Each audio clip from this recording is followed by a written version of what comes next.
Imagine a world where the sky itself trembles with the anger of gods, where the seas boil with the moods of ancient deities, and where mortals live in constant awe of forces beyond their comprehension. Sit back, relax, and let your mind wander across mountains that scrape the heavens, over oceans darker than midnight, and through forests where shadows whisper secrets of an age long forgotten. This is the world the ancient Greeks inhabited, a world that shaped the very idea of myth, heroism, and the fragile line between man and God. Long before philosophy, long before science, humans sought meaning in the stories that danced in flickering firelight. Stories of beings who could command storms, love with an intensity that shook kingdoms, and punish with a cruelty that left the earth scarred. Some researchers believe these myths were born from the need to explain nature's furor, thunderclaps of Zeus, the raging seas of Poseidon, the deadly silence of the underworld, but others suggest a deeper, almost psychological impulse, a way to give shape to the fears and desires buried within the human soul. Each tale, whether whispered in a Cretan palace, sung along the shores of Ionia, or carved into the stones of Athens, carried layers of meaning, some moral, some mystical, and some deliberately impossible to decipher. The stories were never static. They evolved, absorbed the cultures of the Near East, echoed the rituals of Minoan Crete, and merged with the memories of Mycenaean kings long dead. Even the gods themselves were not fixed. Zeus could be thunderer and lover, protector and destroyer, a figure of both awe and subtle irony, embodying the contradictions the Greeks themselves wrestled with. And yet, behind the grandeur and the drama, a quiet skepticism also lingered. Philosophers like Cicero and the Stoics would later ask, were these beings literal, or were they symbols, tools, mirrors of human thought? But for now, in this ancient dawn, the line between mortal and divine was as thin as a breath, and the stories carried a weight, a tension, a thrill that would ripple through history, across centuries, influencing every poet, artist, and thinker who dared to question or dream. And so we begin, at the very start, in a world still shrouded in mist, where every mountain peak hides a story, every river bends with a secret, and every whisper of wind could be the sigh of a god. What came first, the mortal imagination or the divine? That, perhaps, is the oldest mystery of all, and it is just the beginning. From the shrouded beginnings of the cosmos, the Greeks imagined a time before time itself, when only chaos existed, a yawning void of endless potential, dark and silent, yet trembling with possibility. Out of this primordial emptiness emerged the first entities, strange and elemental, each embodying a force that would shape the world to come. Gaia, the earth, rose with weight and permanence, her body vast and fertile, cradling the seeds of life in her endless soil. From her, the mountains thrust upward, jagged and untamed, and the rivers carved their paths through valleys, as if sculpted by her very breath. Then came Uranus, the sky, stretching above like a vast unbroken canopy, cool and distant, yet intimately bound to Gaia in a cosmic embrace. Together they birthed the Titans, colossal beings of unimaginable strength, whose presence alone seemed to bend the air and shadow the lands beneath them.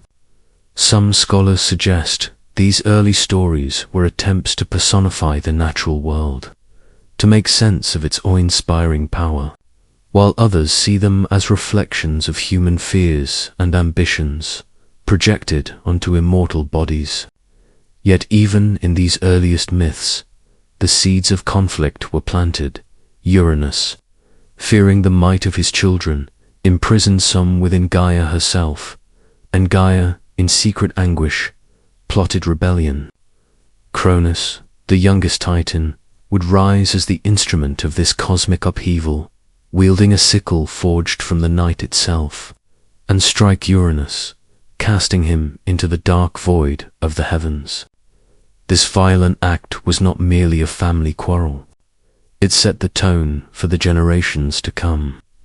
A pattern repeated through myth after myth, power, betrayal, and the fragile, fleeting nature of supremacy. And from the blood and chaos of this struggle emerged new beings. Fearsome and strange the Furies, the giants, the stars themselves, as if the very sky bore witness to the ancient wrath. These tales, passed down orally through the ages, were never static. Each retelling added texture, new horrors, and new wonders. To listen to these stories in the dark of night, as the Greeks once did, was to feel the trembling of the earth beneath your feet, the cold vastness of the sky above, and the pulse of a world alive with unseen forces. And yet, for all this cosmic drama, a quiet question lingered. If the Titans could be overthrown and Uranus cast down, what of the gods who would follow? Who would inherit this universe, and would their reign be any less turbulent? It is this question, this anticipation of the divine struggle to come, that carries us forward, deeper into the labyrinth of myth, where even the stars are not safe from the ambitions of immortals, and so, from the ashes of the Titans' fall, a new order began to take shape, one that would be remembered as the reign of the Olympians, perched atop the lofty heights of Mount Olympus. These gods were unlike any before them, radiant, idealized, yet startlingly human in their desires, jealousies, and tempers. Zeus, the storm-wielding king, held dominion over sky and thunder, his eyes flashing like lightning, commanding respect and fear in equal measure. Beside him, Hera, queen of the gods, moved with a dignity sharpened by pride and envy, her presence both protective and punishing. Poseidon's trident lashed at the seas below, summoning waves that could swallow ships whole, while Hades ruled the shadowed underworld with a calm, inescapable authority that chilled the mortal heart. Some researchers believe the Olympians reflect a shift in Greek society itself, moved from the chaotic, earth-centered fears of the Titans to a more ordered, hierarchical vision of divinity, yet still one infused with human emotion. Each deity embodied a domain of life. Athena, wise and armored, guiding strategy and courage. Aphrodite, whose beauty and love could ensnare even the mightiest. Apollo, the golden archer, bridging reason, prophecy, and music. Artemis, swift and untouchable, guardian of the wild. And yet, for all their power, the gods were not untouched by drama. They schemed, they quarreled, they loved, and they punished, often in ways that blurred the line between mercy and cruelty. Mortals, too, were drawn into these divine games, sometimes as victims, sometimes as instruments, and always as witnesses to the gods' caprices. Tales of divine seduction, heroic births, and horrifying punishments became the core of the Greek imagination. Leda and the Swan, the tragic fate of Niobe, the theft of fire by Prometheus, all stories whispering warnings and marvels in equal measure. And yet, behind the glamour and terror of Olympus, there was a subtle message. The gods were not abstractions, nor distant ideas. They were reflections of the world, magnified and immortalized. Their immortality, their endless youth, nourished by ambrosia and nectar, allowed them to watch, intervene, and shape the human realm endlessly. From the highest peak, They saw every village, every battlefield, every whispered prayer, their presence a constant reminder that the world is never simple, and that every joy and sorrow may carry the touch of the divine. And just as the Olympians secured their throne atop the world, a quiet tension lingered, one that would erupt again and again through stories of rebellion, of mortal defiance, and of the blurred, dangerous intersection of human ambition with divine will. Who among them would rise, who would fall, and who would challenge the very order of Olympus? This question hangs in the air, drawing us closer into the intimate, perilous dance of gods and men. In these early ages, the boundary between gods and mortals was porous, as if the world itself trembled under the possibility of the impossible. Sit back, relax, and imagine a world where a goddess might descend disguised as an old woman, wandering a mortal village in search of a lost child, or where a god in the guise of a swan might capture the heart and body of a queen. Tales of love in Greek mythology are seldom gentle. They are urgent, consuming, often violent, and filled with a tension that leaves the mortal at the mercy of immortal whims. Take the story of Aphrodite and Anchises, where desire, fear, and awe intertwine, resulting in the birth of Aeneas, a hero destined to cross the boundaries of history and myth alike. Others tell of Zeus, whose countless seductions and deceptions across the mortal world left trails of divine mortal offspring, each destined for a path shaped by both godly favor and cruelty. And yet, not all interactions are born of desire. Some are warnings writ large upon the lives of men. Tales of punishment serve as cautionary echoes, reminding mortals that to grasp at the divine or defy it is to invite catastrophe.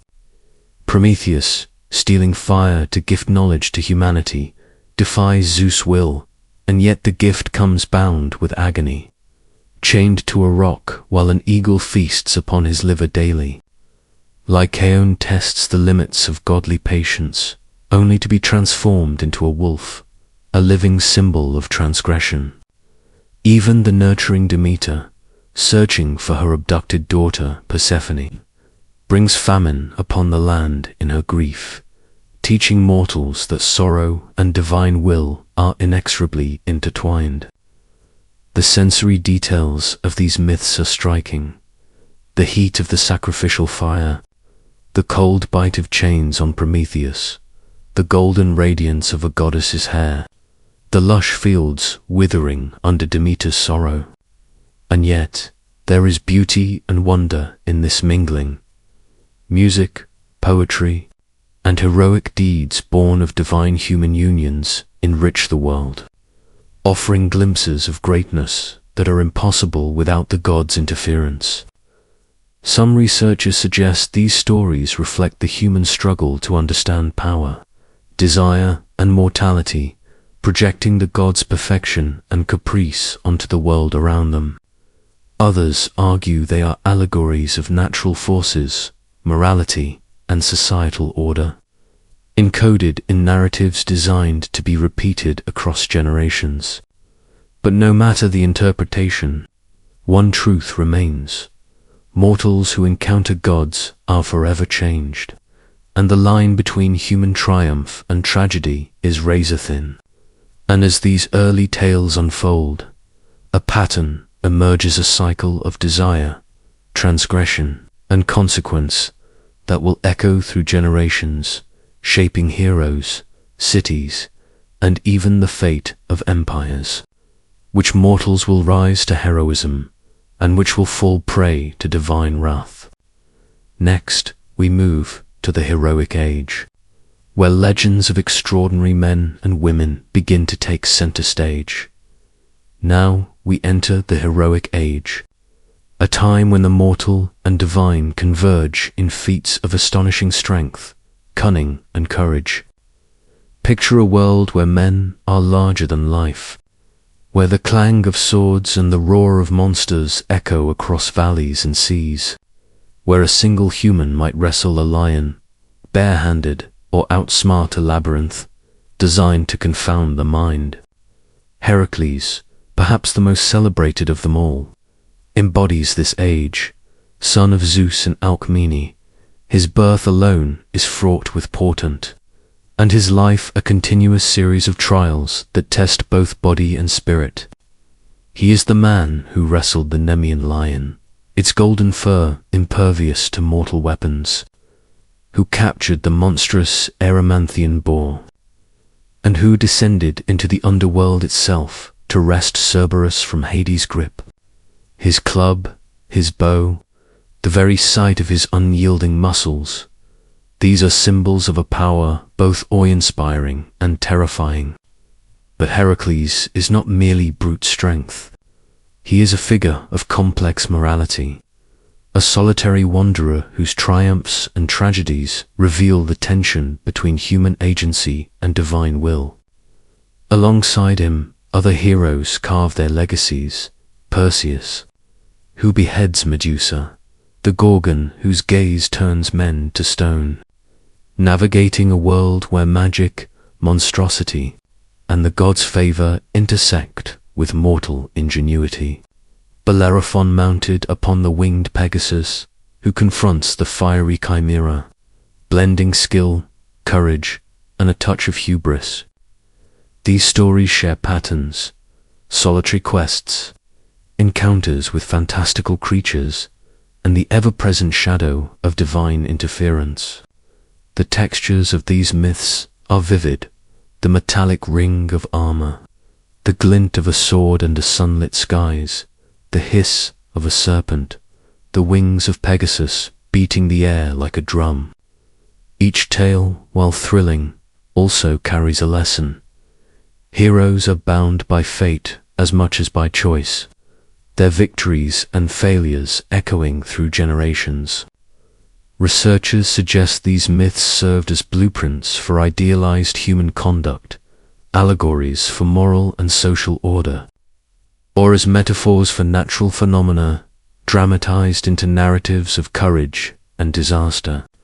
Others see them as entertainment for audiences seeking awe, fear, and wonder in equal measure. But what unites these tales is the bridging of two worlds. Mortal men living at the edge of human possibility, guided, haunted, and occasionally crushed by the gods' presence.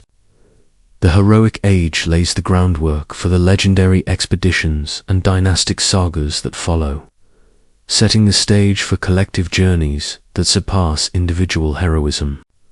And as we gaze upon these figures, larger than life yet strikingly human, we are drawn forward to the next chapter, the Argonauts, a fellowship of heroes bound together in a voyage that would change the very map of myth. Next, we set sail with the Argonauts, a band of heroes whose story pulses with ambition, danger, and the restless winds of destiny. Imagine the deck of the Argo, a ship carved from enchanted timber, its polished surface gleaming under a sun that seems almost too hot, too bright, as if the gods themselves are watching. Jason, a young man driven by prophecy and the shadow of a stolen throne, stands at the helm, one sandal missing, a sign that fate has already marked him. Around him gather the greatest heroes of the age, Heracles, whose very presence makes the ship seem heavier with potential energy, the swift-footed Atalanta, breaking barriers of gender and expectation, Orpheus, whose music can soothe even the most savage beast or stir the hearts of men to impossible courage, and Meleager, fierce and unrelenting in his pursuit of glory. The crew of the Argo is a tapestry of personalities, rivalries, and hidden fears, each hero carrying the weight of his own story, his own destiny. Their journey is not merely a voyage across storm-tossed seas, but a perilous passage through the unknown, where monsters, treacherous waters, and hostile lands test their skill, resolve, and unity. They confront the clashing rocks, which crush ships like twigs, and navigate the enchantments of sorcerers, who can twist reality with a whisper. Medea, the daughter of King Ates, joins this story not as a passive figure, but as a force of intelligence, magic, and emotional complexity, whose love and loyalty to Jason could reshape life and death itself. Scholars suggest that the Argonautica reflects not just adventure, but human collaboration, ambition, and the fragile balance between cunning and brute strength. Others argue that the myths symbolize broader truths: the crossing from childhood to adulthood, the conquest of chaos by order, and the collision of human will with divine intervention. The golden fleece itself, shining with an otherworldly light, represents the ultimate prize, a symbol of authority, legitimacy, and mystical power, yet it also embodies the peril inherent in desire, the way ambition can lead heroes to betray, deceive, and be deceived. The textures of these stories are tangible: the creak of the ship's timbers, the spray of salt water on bare skin, the glint of bronze armor in firelight, the whisper of leaves where witches plot. Every episode teases the limits of possibility and the whispers of doom. And yet, despite the dangers, the Argonauts press onward, propelled by destiny, human ambition, and divine design. Their journey, full of triumph, tragedy, and moral ambiguity, prepares us for the next great sweep of myth, the dark, tangled legacy of the House of Atreus, where ambition and vengeance collide in a maelstrom of familial horror, setting the stage for stories that would shape the Greek imagination for millennia. Now we descend into the shadowed halls of the House of Atreus, a lineage steeped in ambition, betrayal, and a curse so dark it seems to bleed into every generation. Picture Mycenae, the city of walls so massive they whisper of power and paranoia, gates carved with symbols meant to ward off intruders, yet unable to shield its rulers from the violence within. Atreus and Thyestes, twin brothers, are bound by blood and rivalry, each scheming to claim the throne, each willing to commit acts that blur the line between honor and horror. Some scholars suggest their stories reflect the fragile nature of kingship in early Greece, where legitimacy was as much about cunning as it was about birthright. The infamous banquet, where Atreus serves Thyestes his own sons, is a moment frozen in mythic horror, an act so grotesque that its echo reverberates through centuries of storytelling. It is more than mere vengeance.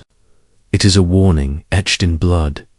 Power acquired through deceit carries a debt that cannot be escaped. And yet, the horror of the House of Atreus is intertwined with human frailty. Curses, betrayals, and murders are not only divine punishments, but reflections of human desire, jealousy, and the relentless pull of destiny. The next generation, Agamemnon and Menelaus, inherit both privilege and doom, stepping onto a stage already drenched in past sins. Agamemnon's marriage to Clytemnestra, a woman of formidable intelligence and lethal will, sets the stage for further tragedy. Some interpretations suggest that these stories of the House of Atreus were early explorations of moral consequence, showing that acts of cruelty and ambition ripple outward, ensnaring even the innocent. The texture of these myths is visceral: the cold marble of palace halls, the glint of bronze daggers, the whisper of conspirators in the dead of night, the scent of blood and incense mingling in the air. These tales are cinematic in their intensity, capturing the human imagination with a mixture of fear and fascination. And yet, despite the darkness, the myths are not devoid of heroism. The courage, cleverness, and resilience of some members shine like sparks in the gloom. As we linger in this world of dynastic terror, it becomes clear that the House of Atreus is not just a story of murder and revenge, but a reflection of humanity's struggle with fate, morality, and the consequences of choices from this cursed lineage.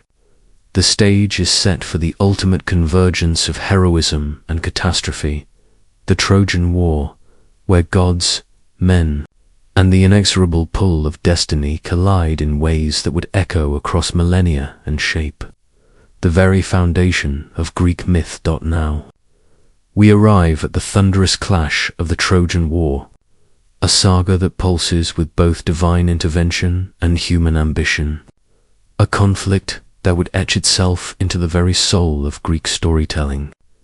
Imagine the city of Troy, its walls towering like ancient sentinels, shimmering in the Mediterranean sun, each stone steeped in rumor, each alley echoing with the tension of looming catastrophe.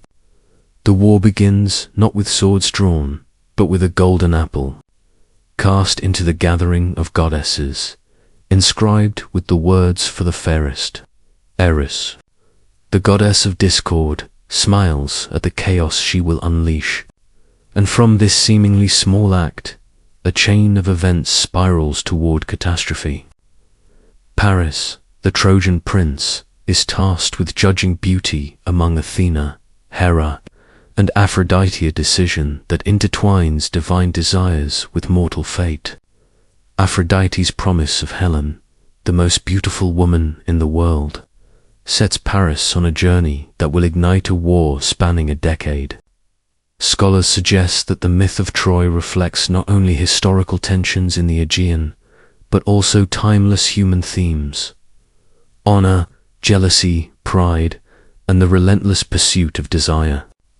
On the Greek side, Agamemnon, king of Mycenae, assembles a fleet, gathering heroes whose names still resonate through history: Achilles, swift and almost invincible; Odysseus, clever and cunning; Ajax, towering in strength; and many others, each carrying personal glory and mortal vulnerabilities into the fray.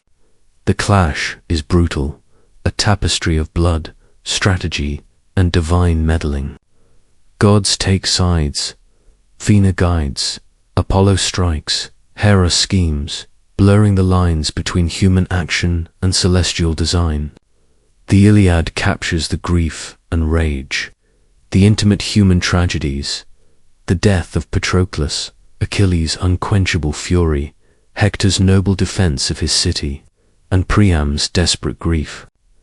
Some historians believe these tales are rooted in real conflicts, yet myth amplifies them into archetypal struggles, where fate and choice dance a perilous waltz. The textures of war are palpable, the clang of bronze, the scent of sweat and blood, the weight of armor, the shouts of men whose lives hang by the thinnest thread. And yet, amidst the carnage, there are moments of profound humanity, acts of compassion, sacrifice, and reflection that elevate the story from simple warfare to an exploration of mortality itself. As the Greek heroes storm the walls and the Trojan defenders cling desperately to life, one cannot help but sense the inexorable pull of destiny, as if every arrow loosed and every word spoken is guided by unseen hands. The war, though epic in scale, is ultimately a mirror of human frailty, ambition, and the haunting cost of desire. From the glittering chaos of Troy, the story moves inexorably toward the fall of the city and the dark journeys that follow, setting the stage for Odysseus' epic voyage and the lingering shadows of grief and vengeance. The fall of Troy is one of those moments that seems to hover between history and legend, a city's fate sealed by cunning rather than brute force, and a story that has echoed across millennia with a sense of inevitable doom. Picture the Greeks, weary after 10 long years of siege, Their numbers dwindled, their spirits hardened by loss, yet still scheming, seeking a way to breach the mighty walls that had resisted countless assaults. It is Odysseus, the wily son of Laertes, who conceives the most famous stratagem in mythological history, the Trojan horse. This enormous wooden structure, hollowed to conceal armed men, becomes a symbol of deception, of intellect triumphing over sheer strength. Some scholars suggest that the tale might encode a real historical tactic, a hidden assault or betrayal transformed into legend through centuries of retelling. Inside the horse, Greek warriors wait silently, their armor catching the fading sunlight, their hearts pounding with anticipation and fear, while the rest of the fleet pretends to depart, leaving behind only the enigmatic gift. The Trojans, weary yet wary, debate the horse's meaning. Some, like Laocoon, sense the danger, warning that it is a trap, yet their voices are drowned in hope, curiosity, and divine misguidance. The atmosphere is electric, the night air tense, carrying whispers of fate, prayer, and hesitation. When the horse is dragged within the city gates, the Trojans celebrate prematurely, offering sacrifices and feasting, unaware of the doom lurking in plain sight. As darkness falls, the hidden warriors emerge, swinging swords and igniting chaos. The city that had withstood a decade of war collapses in hours. Flames lick the wooden rooftops, smoke coils into the night sky, and the cries of the dying mix with the clash of bronze. Priam, king of Troy, meets his end, and countless others are slaughtered or enslaved, including women and children, their fates entwined with the caprices of gods and mortals alike. Amidst the carnage, Aeneas, son of the goddess Venus, escapes, carrying his father Anchises and leading his son, setting in motion a mythic journey that will eventually tie Troy to the founding of Rome. The fall of Troy is not merely a tale of destruction, it is a meditation on fate, the consequences of pride, and the delicate balance between cunning and hubris. The smell of smoke, the weight of despair, the glitter of armor in dying firelight, every sensory detail etches the story deeper into memory, leaving us to wonder how much of legend is history and how much history has been transformed into legend. And as Troy smolders, the threads of new epics begin to weave, leading to the adventures of Odysseus, the wanderings that test his mind, body, and soul, and the echoes of the Trojan War that will haunt generations to come. Sit back and imagine the restless sea stretching endlessly under a moonless sky, the waves rolling like living shadows, and there, in the midst of it, Odysseus clings to his ship, battered yet unbroken, a man driven by cunning and the desperate hope of returning home. The Odyssey is not just a tale of travel. It is a labyrinth of trials where gods and monsters intervene as arbiters of fate.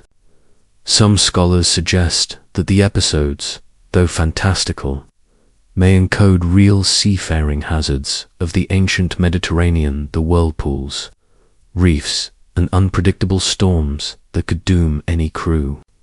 Odysseus encounters the Lotus Eaters first, a land of languid enchantment where the simple act of tasting a flower risks the surrender of memory.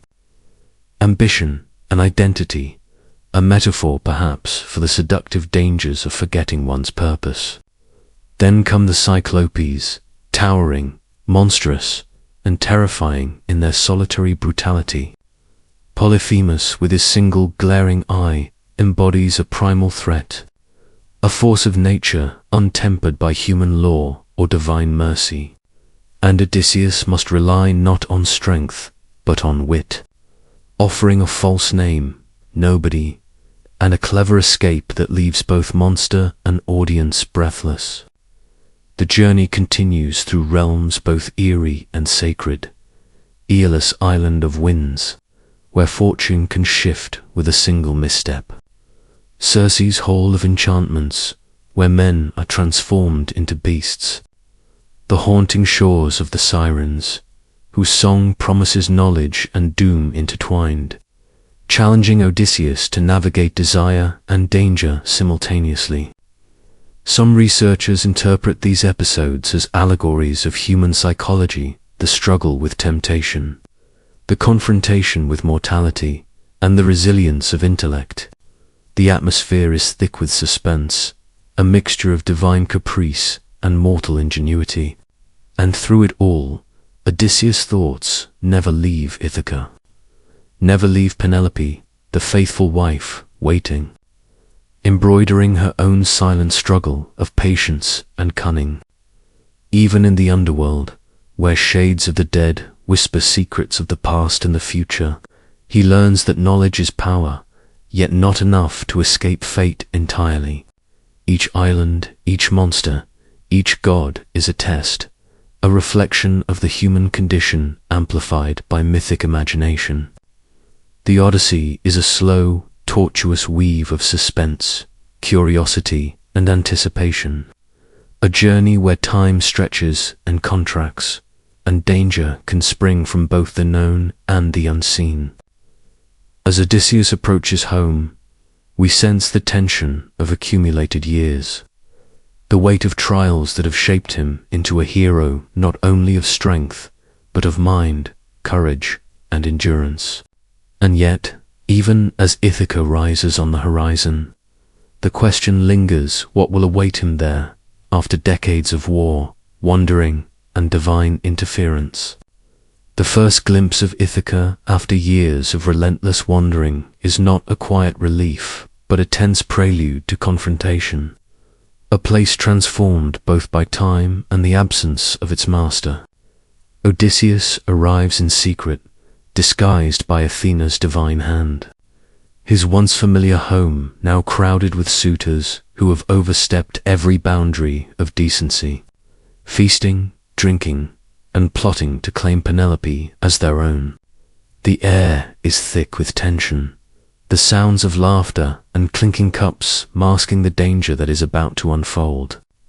Some scholars suggest that this return, so delayed and perilous, mirrors the slow unraveling of personal and societal order. The hero must reclaim not just a home, but the moral and social balance disrupted in his absence. Odysseus observes quietly, noting every suitor, every weakness, every indulgence, his mind a sharpened blade of patience and strategy. Penelope, too, is a figure of quiet resistance, weaving a shroud by day and unraveling it by night, her cleverness a mirror to Odysseus' own. The famous contest of the bow is set. Only the true master of the house can string the great weapon. A test designed not only for strength, but for precision, skill, and inherent right. As the suitors fail one by one, the suspense tightens, each attempt a subtle reminder of hubris and unworthiness, until Odysseus, still masked, strings the bow effortlessly, revealing himself with quiet fury and divine authority. The slaughter that follows is swift and merciless, a violent restoration of order, but one that does not flinch from the darker consequences of human emotion, vengeance, justice, and the finality of years lost. Some researchers believe this brutal retribution reflects the ancient Greek understanding of fate and the inescapable moral reckoning that accompanies human hubris, while others suggest it symbolizes the reclaiming of personal identity and social power after long absence and adversity. Through it all, Athena's presence is subtle but unmistakable, guiding, protecting, and amplifying the narrative tension, reminding the listener that mortal and divine realms remain intertwined. The reunion with Penelope is quiet, understated, almost intimate after the carnage, a moment where love, endurance, and cunning converge. Yet the story leaves us with a lingering unease, even after years of wandering. Trials and wrath, the consequences of human actions, the shadow of divine influence, and the fragile balance of life in Ithaca remain unpredictable and full of silent questions. As Odysseus rests, finally reunited with his wife, the mind cannot help but wonder how much of his journey shaped him, and how much was merely survival against forces both human and immortal. The story of the House of Atreus begins not with heroes, but with curses ancient, heavy, and inescapable. Tantalus, the progenitor, dared to steal from the divine, offering his own son, Pelops, as a meal to test the gods. The gods, horrified, restored the boy to life but cursed Tantalus to eternal torment, standing in water that receded whenever he bent to drink, beneath fruit that withdrew whenever he reached. This initial act of sacrilege set a tone for generations, ambition, pride, and betrayal intertwining with divine punishment. Pelops himself, upon reaching adulthood, would not escape the shadow of treachery as he manipulated, deceived, and even murdered to win his bride Hippodamia. A story drenched in deceit and whispered threats of doom. The curse passed like a shadow through his descendants, tainting Atreus and Thyestes, whose fraternal rivalry escalated into grotesque acts of vengeance. Thyestes' sons served to their father at a banquet, a horrifying echo of Tantalus' original crime.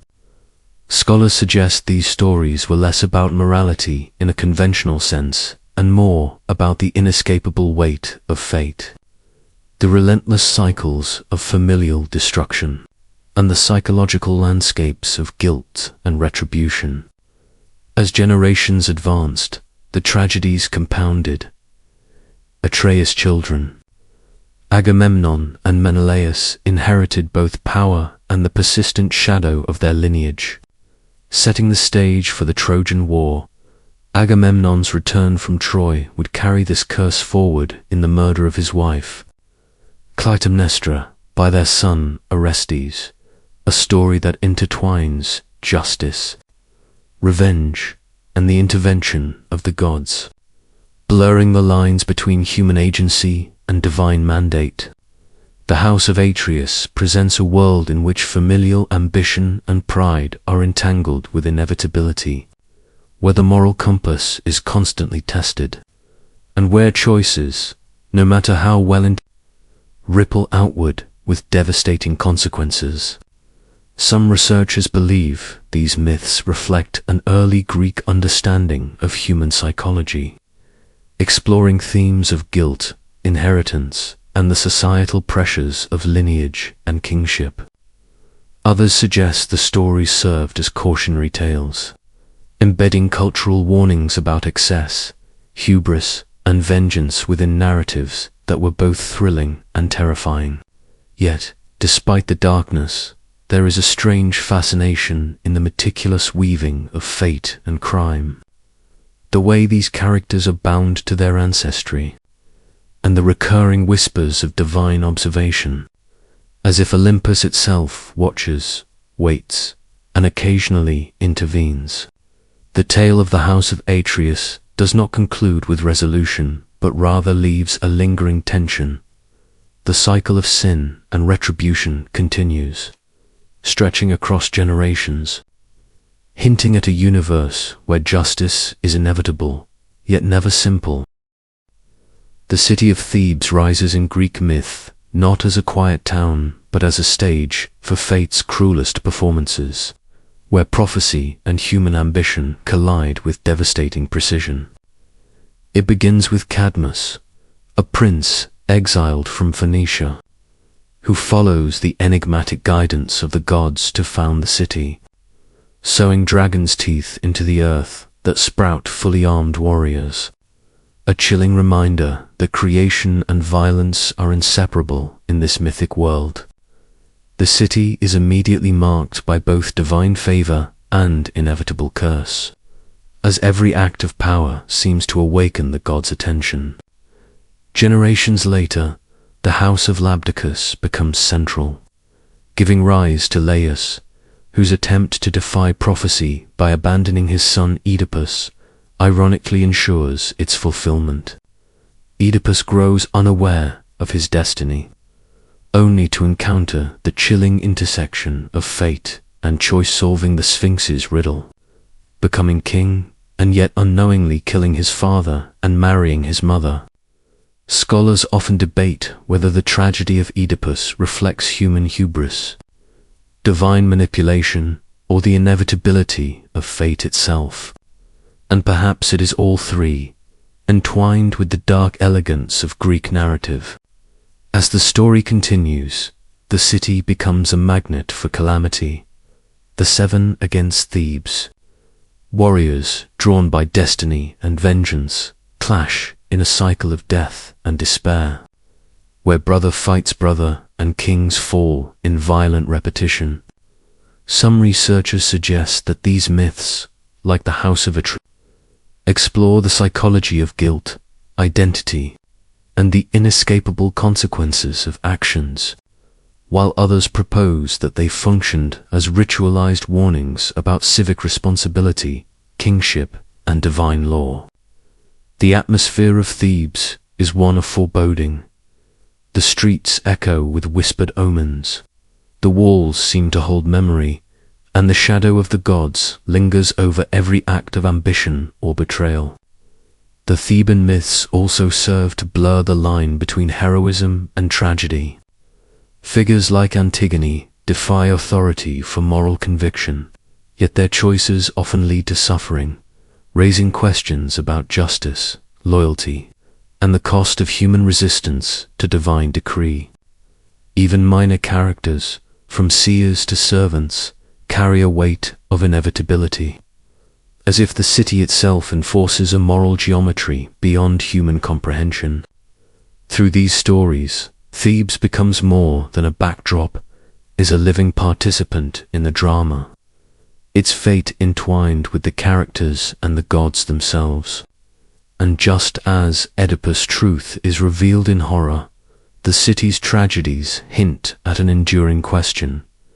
Can mortal will ever escape the design of destiny? Or is all action merely a prelude to inevitable ruin? Imagine a ship cutting through the restless waves of the Aegean, its timber groaning under the weight of destiny, carrying a crew of the most extraordinary heroes ever gathered in Greek myth. This is the Argo and its voyage to Colchis. To retrieve the Golden Fleece is more than a simple adventure. It is a crucible in which heroism, cunning, and divine interference collide. Jason, a young man driven by prophecy and ambition, commands a crew that includes Heracles, Orpheus, Atalanta, and countless others whose names echo through history. The Golden Fleece itself is no ordinary prize. It is a symbol of authority, a talisman of kingship, and a tangible reminder that power in the Greek world is inseparable from peril and cunning. As the Argonauts sail, the sea itself becomes a character, alive with monsters, treacherous currents, and the whispers of gods whose favor or wrath can mean life or death. Some scholars believe the myth reflects early Greek knowledge of geography and the daring voyages of colonists into the Black Sea region, while others suggest it is purely symbolic, a narrative of human ambition against an uncaring cosmos.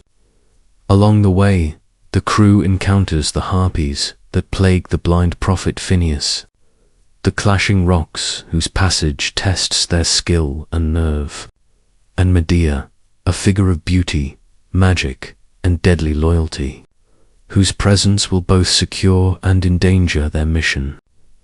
The story blends suspense with moral complexity. Jason's leadership is heroic, yet flawed. Medea's devotion is passionate, yet destructive. And even the gods, who intervene, are unpredictable. alternating between guidance and obstruction. The voyage of the Argo also explores themes of teamwork, courage, and the limits of human capability. The heroes must rely on one another as much as their own skills, yet personal rivalries and pride constantly threaten to unravel their fragile unity.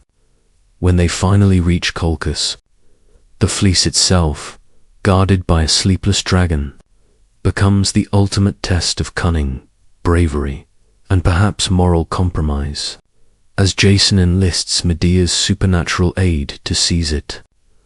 The myth of the Argonauts endures not just because of its thrilling exploits, but because it embodies the tension between human daring and divine oversight, between the desire for glory and the shadow of consequence.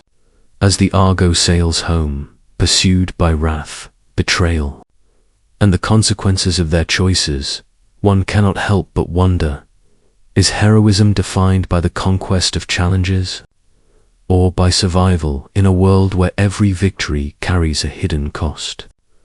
The House of Atreus is a saga soaked in blood, betrayal, and the kind of dark family secrets that seem to echo through eternity. A story where every act of ambition or vengeance seems to summon a curse from the very gods themselves. It begins with Tantalus, a king favored by the gods, whose pride drove him to an unthinkable crime, serving his own son Pelops as a meal to the deities. Though the gods immediately recognized the horror and restored Pelops to life, the stain of Tantalus' transgression did not vanish. It became a shadow over every generation of his descendants, a whisper of doom that would haunt the house forever. Pelops himself ascended to kingship, but his triumph was marred by deceit and murder, for he won his bride Hippodamia only by tricking her father in a chariot race, a victory tainted by cunning and treachery. This blend of human ambition and divine observation sets the tone for what is to come, the intricate web of rivalry, jealousy, and revenge that defines the House of Atreus. His sons, Atreus and Thyestes, inherited both power and the lingering curse, and their story is one of fratricidal competition, manipulation, and gruesome retribution. Atreus, seizing the throne, exacted a horrific revenge on Thyestes by serving him the flesh of his own children, feast that turned familial love into unspeakable horror. This cycle of atrocity did not end with them. The next generation, Agamemnon, Menelaus, Aegisthus, would continue the pattern, each act of ambition and vengeance layered atop the sins of their forebears. Agamemnon, commander of the Greek forces at Troy, would murder his daughter Iphigenia in a cruel bid to appease the gods and secure favorable winds for his fleet, a decision that would sow resentment and ultimately lead to his own death at the hands of his wife Clytemnestra and her lover. The House of Atreus is not merely a tale of horror for horror's sake. It is a reflection of the Greek understanding of fate, divine justice, and the consequences of human pride. Scholars suggest that these stories were cautionary, illustrating the dangers of ambition unchecked by morality. Yet others see them as explorations of human psychology, power, and the fragile bonds of family. The relentless cycle of crime and punishment raises a question that lingers in every shadowed corridor of this cursed lineage. Can any mortal truly escape the sins of their ancestors? Or is each generation doomed to repeat them, caught in an endless pattern of vengeance and despair? The city of Thebes, rising from the fertile plains of Boeotia, became the stage for one of the most haunting and intricate sagas of Greek mythology, the Theban cycle. It begins with Cadmus, a man exiled from Phoenicia who followed the cryptic advice of the oracle at Delphi to found a city. In a land teeming with serpents and wild chaos, Cadmus slew a dragon sacred to Ares, sowed its teeth into the soil, And from these sprang armed warriors, known as the who would help him establish the foundations of Thebes. This violent birth foretold the pattern of struggle and strife that would define the city's history. The story then moves to the cursed lineage of Laius and Oedipus, a narrative soaked in prophecy, despair, and inexorable fate. Laius, warned by the gods that his own son would kill him, attempted to defy destiny by abandoning the infant Oedipus to die on a mountainside. Yet the gods, indifferent to human schemes, ensured the prophecy unfolded. Oedipus survived, unwittingly killed his father on the road, and married his mother Jocasta, weaving a tragic tapestry of ignorance and inevitability. The revelation of this truth shattered Oedipus and Jocasta, leaving Thebes in turmoil and opening the door to a new cycle of vengeance and war. The seven against Thebes followed, a conflict fueled by the struggle for kingship between Oedipus' sons Eteocles and Polynices. Their fraternal battle, steeped in pride and defiance of divine will, culminated in mutual death and left the city vulnerable, a place where ambition and honor clashed violently with fate. Scholars suggest that these myths explore the tension between human agency and destiny, the inescapable nature of curses, and the consequences of moral and ethical failure. Others propose that the tales encode political memory, reflecting real struggles over succession, power, and civic identity in ancient Greek city-states. In the streets and temples of Thebes, the echoes of betrayal, heroism, and sorrow linger, a constant reminder of the fragile line between glory and catastrophe. The Theban cycle is more than a story. It is a meditation on the human condition, a haunting exploration of the limits of choice and the weight of inherited sin. As we stand at the threshold of Thebes' ruins, one question remains suspended in the smoky air. When the gods decree a fate, can mortal courage and cunning ever truly alter the course of destiny? Or is every victory destined to be fleeting, a prelude to inevitable tragedy? The story of Troy begins with a seemingly simple event, a golden apple inscribed to the fairest, thrown into a gathering of the gods by the goddess of strife, Eris.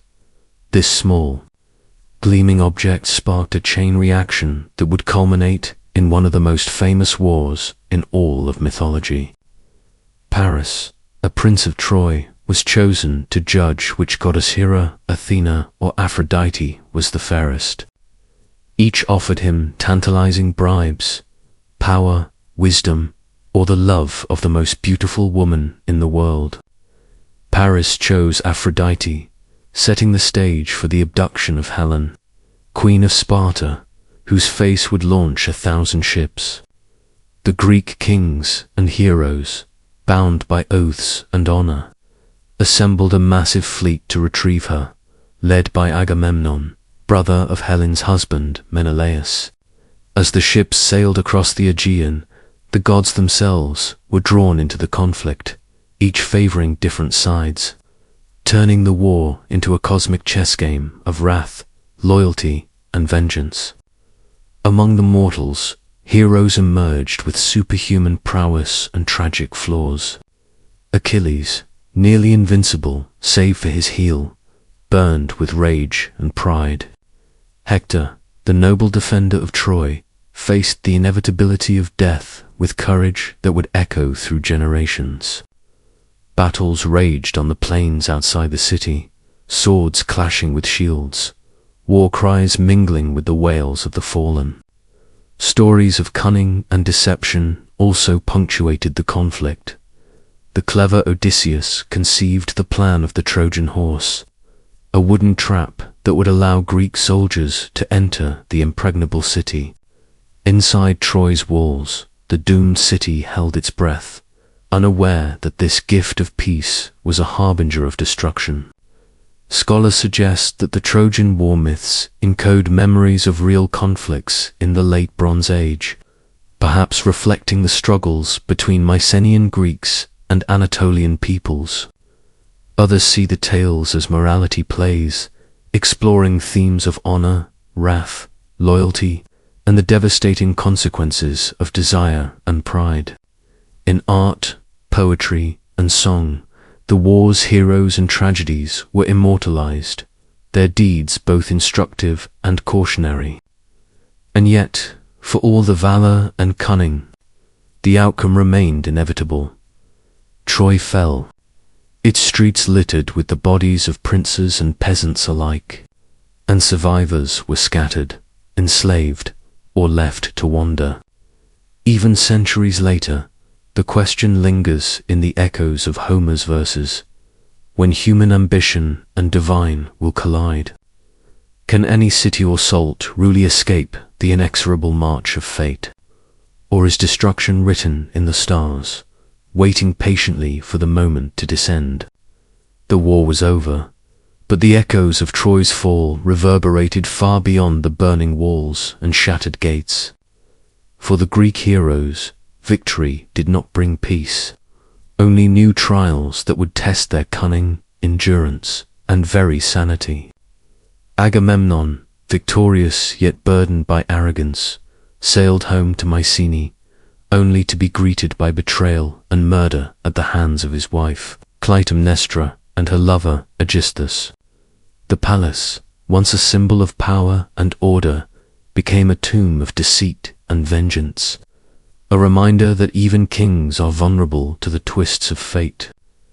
Menelaus, by contrast, faced storms and detours that kept him from Sparta for years, while Helen, whose beauty had sparked the war, returned with him, her presence both a comfort and a lingering cause for unease.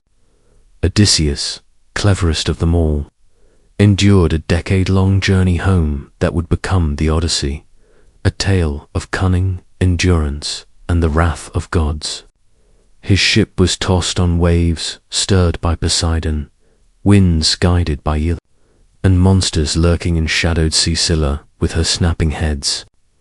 Charybdis, with her endless whirlpool each, encounter a test of his wit and resilience. Meanwhile, the next generation of Trojans struggled to survive in exile.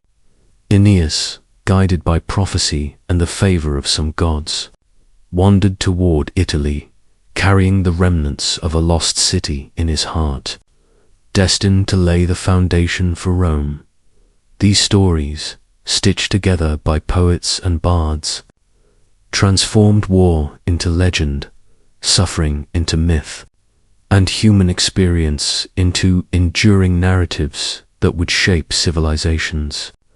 Some scholars suggest that these return myths encode historical migrations and political upheaval, while others interpret them as explorations of human endurance and morality. How do we navigate loss, betrayal, and the capricious favor of powers beyond our control? The homecomings were never simple. Families were fractured, cities decayed, and the gods' influence remained unrelenting, sometimes guiding, sometimes punishing, their motives inscrutable. Every hero's journey ended in triumph or tragedy, yet in each story, there is a whisper of something eternal, the fragile line between human choice and divine will, the tension between cleverness and hubris, between longing and despair. Through these narratives, the Greeks pondered questions as old as civilization itself. What is the cost of glory? Can wisdom shield us from fate? And, perhaps most hauntingly, what legacy does one leave behind when the dust of battle settles and silence descends on the smoldering ruins of ambition? The heroic age emerges like a dawn breaking over a land scarred by war, yet rich with stories of daring, strength, and impossible feats. Heracles, perhaps the most celebrated of all Greek heroes, embodies both the raw power of mortals and the shadow of divine influence. his very blood a mixture of Zeus's immortality and Alcmene's fragile humanity.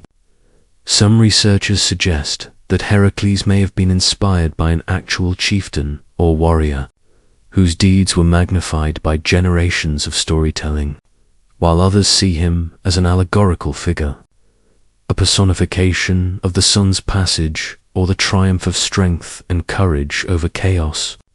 His labors 12 impossible tasks imposed by a vengeful Hirotukum across the world of myth. The Nemean lion with its impenetrable hide, the hydra with heads that multiplied when severed, the golden apples guarded by the Hesp, and the descent into Hades itself to capture Cerberus. Each labor, a test of ingenuity as well as muscle, demonstrates that even heroes must navigate cunning, trickery, and moral ambiguity to succeed. Beyond Heracles, other figures such as Perseus and Theseus carved their own legends into the tapestry of myth. Perseus, wielding the mirrored shield and curved sword given by Athena, faced Medusa and turned her petrifying gaze against her, while Theseus braved the labyrinth of Crete, defeating the Minotaur and changing the fate of Athens forever. Their stories, solitary and fantastic, are often solitary odysseys that teach both awe and caution. The hero is not invulnerable, yet the hero's journey illuminates human potential. Meanwhile, Belus, riding the winged Pegasus, confronted the Chimera, a monstrous fire-breathing hybrid, and his tale, like those of Heracles and Perseus, serves as a mirror of the human desire to confront the impossible, to rise above fear, and yet, perhaps, to overreach. Some scholars suggest these myths encode moral lessons, others see them as remnants of ritual or early astronomical allegories.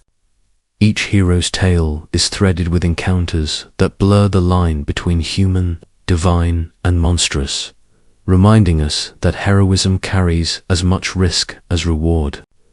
The heroic age, in its essence, is a crucible, strength, cunning, and morality all tested against the backdrop of a world where gods intervene, monsters rise, and fate is never straightforward. It is a world where one act of courage can etch a name into eternity, and one misstep can doom an entire lineage. And yet, through these extraordinary lives, we catch glimpses of a society trying to understand itself, its values, and the nature of excellence in a universe ruled by both mortal choices and divine whims. Imagine a ship, its timbers creaking under the weight of destiny, cutting through unknown seas, carrying a band of heroes whose names would echo for millennia. Jason and the Argonauts set sail aboard the Argo, summoned not merely by ambition but by prophecy and the cruel designs of King Peleus, who feared a man with one sandal, unaware that fate had already marked him. On board were figures of unparalleled prowess: Heracles, the embodiment of strength; Orpheus, whose music could charm even the most savage beasts; Atalanta, a huntress unmatched in speed and skill; and Meleager, a warrior whose destiny was intertwined with fire and mortality. Each hero carried both personal ambition and the weight of myth, a living testament to the fragile bridge between mortality and legend. Their journey to Calchas, at the edge of the known world, was fraught with trials that tested courage, cunning, and loyalty. Some researchers believe that these stories reflect real voyages along the Black Sea, where Greek colonists and traders first encountered distant lands, while others suggest the narrative is purely symbolic, a map of human aspiration and the boundaries of the world itself. The fleece they sought, golden and shimmering with otherworldly light, was not merely treasure, it was a symbol of kingship, divine favor, and the impossible. Along the way, the Argonauts confronted violent storms, treacherous waters, and supernatural guardians, each obstacle an allegory for the challenges of life, society, and ambition. Medea, the sorceress daughter of King Athena, became both their greatest asset and their most dangerous liability. Her knowledge of magic bending the laws of nature while binding the fates of Jason and the heroes to passion, betrayal, and eventual tragedy. As the ship neared its goal, the line between human ingenuity and divine intervention blurred. Tasks that seemed insurmountable were achieved only through cunning spells, divine favor, or sheer heroic audacity. The Argonautica is more than a story of a quest. It is a tapestry of human courage, ambition, and the delicate interplay between mortal choice and the whims of the gods. It reminds us that even heroes, those larger-than-life figures who walk among monsters and magic, are bound by the same uncertainties and vulnerabilities that define human existence. And as the Argo finally reaches Colchis, the golden fleece shimmering like a promise and a curse, we are left with a question that haunts every adventure. How much of heroism is choice? And how much is fate steering the course of men and gods alike? In the shadowed halls of Mycenae and Thebes, the house of Atreus and the Theban cycle unfold like a grim tapestry of ambition, betrayal, and the relentless pull of fate. Atreus and Thyestes, brothers bound by blood yet divided by envy, set in motion a chain of horrors that would echo through generations. Some scholars suggest that these stories reflect real dynastic struggles, a mythic memory of power seized, lost, and violently contested. Atreus, obsessed with kingship and the purity of his line, exacts revenge upon Thyestes in the most horrifying of ways, serving him the flesh of his own sons. An act so grotesque, it forces one to question the boundaries of morality and the human psyche. Yet this is only the beginning. The curse that haunts the house of Atreus seeps into the lives of Agamemnon, Menelaus, and the generations that follow, weaving together bloodlines, betrayal, and the inexorable weight of ancestral sin. Meanwhile, in Thebes, another cycle of doom is quietly unfolding. Cadmus, the city's founder, plants dragon's teeth into the earth, unwittingly sowing warriors who rise to fight in endless cycles of war and death. The tragedies of Laius and Oedipus echo with a strange inevitability. A prophecy, ignored or misunderstood, propels a father to murder, a son to matricide, and the city itself into chaos. Euripides and Sophocles later capture these stories with exquisite tension, making mortals and gods collide in ways that feel intimate, immediate, and terrifyingly human. From one generation to the next, the sins of the fathers and mothers shape destinies, leaving a haunting question: are men the architects of their own downfall, or merely players in a drama scripted by the gods? Some interpretations see these myths as warnings, reflections of social and moral order, while others read them as expressions of universal human fear of family betrayal, political ambition, and the fragile line between justice and vengeance. These tales do not end neatly. The descendants of Atreus and the cursed bloodlines of Thebes continue to confront murder, exile, and divine wrath.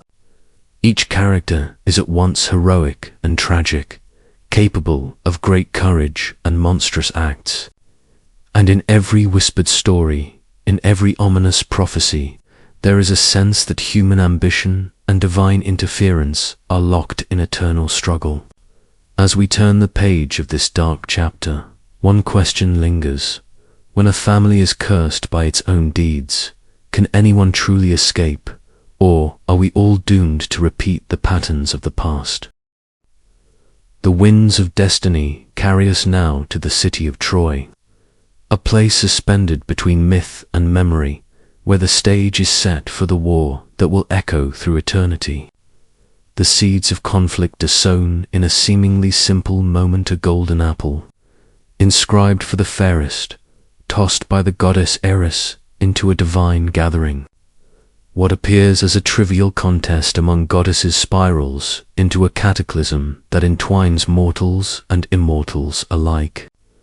Paris, Prince of Troy, chosen by fate or folly, becomes the fulcrum of disaster when he awards the apple to Aphrodite, the goddess who promises him the love of Helen, the most beautiful woman in the world. Helen's abduction, or perhaps her willing departure, ignites the passions of kings and heroes across Greece. Agamemnon, brother of Menelaus, rallies a massive coalition of Greek forces, assembling a fleet that stretches to the horizon, each ship carrying warriors whose names would become immortal. Achilles, whose rage burns brighter than any weapon. Odysseus, whose cunning navigates the treacheries of both man and god. And Ajax, towering in strength, yet shadowed by his own insecurities. On the Trojan side, Hector, the noble defender, stands as a bulwark of courage and familial duty, while Paris's actions leave a legacy of despair intertwined with love and desire. Gods do not merely observe, they intervene, sometimes subtly, sometimes with overwhelming force. Athena stirs strategy into mortal minds, Apollo rains plague upon the Greeks, and Aphrodite shields her chosen lover, bending the mortal world to divine whims. The battlefield itself becomes a theater where glory and death are inseparable, each clash of bronze and blood echoing through the ages. Some scholars see in these stories the codification of war, honor, and human emotion, while others suggest that the myths encode historical memory of Mycenaean expeditions, transformed by centuries of oral tradition. Yet beyond the strategies, the sieges, and the duels, there is a deeper undercurrent, the fragility of human ambition before the whims of fate, the tension between personal desire and communal duty, and the way love and vengeance can entwine to produce outcomes both magnificent and terrible. The Trojan War is not merely a story of kings and armies, it is a mirror, reflecting the extremes of human passion, the consequences of choice, and the inescapable hand of destiny. As we watch Hector fall and Achilles' fury escalate, we are left to wonder, can mortals ever escape the influence of the gods? Or are they forever caught in a web of their own making, where glory and ruin are two sides of the same coin? The air hangs heavy with the scent of blood and the metallic temps of bronze as the rage of Achilles unfolds, a force that seems almost elemental, sweeping across the plains of Troy with relentless fury. Grief and anger, intertwined, drive him beyond the bounds of mortal caution. The death of his beloved companion, Patroclus, at the hands of Hector, ignites a storm that even the gods watch with uneasy fascination. Achilles' grief is not silent. It is a roaring tempest, an eruption of emotion that transforms him from a warrior of skill into a weapon of vengeance. His armor, gleaming like the sun, becomes both shield and symbol, reflecting not just light, but the intensity of his unbridled fury. Hector, the noble Trojan prince, who has so long defended his city with valor and prudence, now faces a foe who surpasses mere human capability. Some say that the gods themselves held their breath as Achilles pursued Hector around the walls of Troy, 3 times circling in a fateful chase dictated by destiny. And then, when the moment arrives, when bronze meets flesh in that final duel, the inevitability of death crystallizes. Hector falls, and with him the hopes of Troy waver, yet the story does not end with a simple death. Achilles, in a grim and haunting display of triumph, drags Hector's body behind his chariot, a grim parade before the gates of Troy, shocking mortals and gods alike. This act of desecration is a vivid reminder of the extremes to which grief and vengeance can push a man, mortal or otherwise, and it poses questions about honor, justice, and the fragile boundaries between human and divine morality. Meanwhile, the gods, ever present yet enigmatic, continue to manipulate, protect, and provoke, reminding all who watch that in Greek mythology, no action occurs in isolation. Some researchers interpret these events as reflections on human psychology, the destructive potential of unbridled anger, the inevitability of death, and the temporary nature of victory. Others suggest these tales encode historical memory of sieges and the brutal realities of war, transformed through oral storytelling into moral and emotional lessons. Yet, beyond strategy and morality, there is an unshakable sense of inevitability, a persistent reminder that in the world of gods and men, destiny moves with quiet, inexorable authority. As Achilles mourns, rages, and contemplates the fleeting nature of life and glory, the stage is set for the next turn in this sprawling saga, the cunning of Odysseus, the cleverness of deceit, and the seeds of a plan that will alter the course of Troy forever. As the walls of Troy still echo with the cries of the fallen and the clang of bronze, a different kind of force begins to emerge, one not of raw strength, but of cunning, strategy, and the delicate art of deception. Odysseus, king of Ithaca, whose mind is as sharp as any sword, contemplates the impossible, how to breach the city that has resisted the might of Achilles and the greatest Greek warriors for 10 long years, while others rely on valor and brute force. Odysseus understands the subtlety of war, the power of illusion, and the way fear and trust can be manipulated like the strings of a lyre. Some accounts tell of long nights spent in whispered council, the sea winds carrying secrets and plotting across the Aegean as ideas are debated, dismissed, and refined until one remains the construction of a gift that is no gift. A hollow horse, colossal and deceptive, meant to hide the soldiers who will end the war from within. The Greeks, weary and desperate, labor tirelessly, shaping timbers, polishing bronze, and filling the hollow belly with their most skilled warriors, each man understanding that he may be trapped within a giant wooden shell, waiting for the moment to strike. Meanwhile, the Trojans, their city fortified with pride and tradition, debate the meaning of this unexpected offering. Some see it as a divine omen, a tribute to Athena, and urge it be brought inside the gates. Others sense a trick, a subtle warning whispered by the cautious few who mistrust the enemy even in apparent surrender. The tension in the air is palpable, a weight pressing upon the minds of both the defenders and the attackers alike. And then, as night falls, the Trojans celebrate what they believe to be the end of hostilities, dragging the colossal horse through their gates with cheers, sacrifices, and song. Yet, within the silent hollows, the Greek warriors wait, hearts pounding, anticipation and fear entwined, the flicker of torchlight dancing over sharpened blades and tense muscles. Outside, the Greek fleet, hidden and patient, lies in wait, the dark sea swallowing secrets as it reflects the stars above. This is the moment where intelligence and strategy surpass even the might of heroes like Achilles, where patience, deception, and cunning can shape the fate of nations. Some scholars suggest that the story of the Trojan horse encodes real tactics of siege warfare, transformed over centuries into a mythic allegory of cleverness over strength. Others see it as a meditation on trust, pride, and human error, the fatal flaw that allows doom to enter even the most fortified citadel.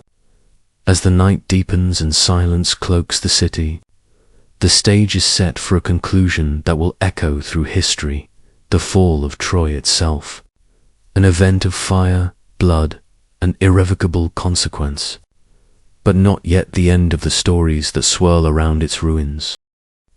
The night is heavy with tension, and the city of Troy, proud and seemingly invincible, sleeps under the illusion of victory, unaware of the storm that has silently entered its gates. The wooden horse, massive and silent, stands in the center of the city like a sentinel of doom, its shadow stretching across the cobblestones as if anticipating the destruction it will unleash. Inside, the Greek warriors crouch in tense anticipation, muscles coiled like springs, hearts racing with the weight of fate and the knowledge that discovery means death. Meanwhile, the Trojans, drunk with celebration and pride, fail to see the signs: the eerie silence from the horse, the unnatural stillness of the air, the subtle foreboding that clings to every shadow. Some legends suggest that a few cautious souls sensed the danger, that certain priests or old men murmured warnings, but their voices were drowned in the revelry, the sacrifices, the feasts that celebrated what they thought was their triumph. When night reaches its deepest hour, the Greeks emerge from their hidden quarters, swift as shadows, moving with deadly precision through the unsuspecting streets. Torchlight flickers against walls, sparks dancing as if mocking the doom that approaches. While the first cries of panic pierce the dark, soldiers rush to defend their homes, but the gates of Troy are open. The walls breached not by force, but by trust and fatal flames lick at timber-bird houses, the scent of smoke mingling with the coppery temps of blood, and the city that seemed eternal begins to crumble under fire, steel, and betrayal. Priam, the aged king, meets a tragic fate, a symbol of the old world collapsing before the cunning of the new. Women and children flee, yet there is no sanctuary from the chaos. Some are taken as slaves, others perish in the flames, their screams joining the wailing of the city itself, echoing across the plain. Yet even in this carnage, certain stories emerge of heroism and sorrow intertwined. Aeneas, guided by fate, escapes with his family, destined to wander and found a new people far from the ruins of Troy. Helen, the cause of the war, becomes both captive and survivor, her beauty and presence forever entwined with the city's destruction. The sack of Troy is not merely a tale of war, but a meditation on pride, deception, and the fragile illusion of security. Scholars debate the historical kernel behind the myth, the possibility of an actual city falling through a combination of siegecraft, subterfuge, and internal betrayal. Others suggest it is a parable, a timeless reflection on human error and divine caprice. As dawn approaches, the smoke still curls above the ruined walls, and the once mighty city lies in ashes, a testament to both cunning and the impermanence of glory, setting the stage for the legends and wanderings that will follow its survivors. Sit back and imagine the restless sea, endless and merciless, waves crashing against a small, battered ship as if testing the limits of human endurance. Here begins the tale of Odysseus, the king of Ithaca, whose cunning mind will be as vital as his sword in a journey that will last a decade longer than the war that defined him. The gods themselves seem to toy with him, Poseidon's wrath stirring storms that threaten to swallow him whole, while Athena's quiet guidance offers fragile glimpses of hope. Each island he encounters is a world unto itself, some filled with enchantment, some with peril, others with a haunting sense of isolation that mirrors the hero's own inner struggle. On one shore, the lotus eaters beckon with a sweet forgetfulness, tempting men to abandon duty and drift into oblivion, a metaphor for the human desire to escape pain, a warning of how easily the mind can be ensnared. On another, the Cyclops Polyphemus looms, a monstrous embodiment of brute force and primal threat, his single eye a window into a mind that knows no morality but the law of hunger. Odysseus's cunning unfolds in full force here, as he blinds the giant, feigns humility, and escapes with his men under the cover of night. A lesson in intellect over instinct, cleverness over brawn. But danger is never far. The sirens sing their hypnotic song. Circe transforms men into swine. Scylla and Charybdis lurk with teeth and whirlpools that promise death. Every obstacle tests not only Odysseus's skill but the resilience of his companions, revealing the fragility of trust and loyalty when survival hangs by a thread.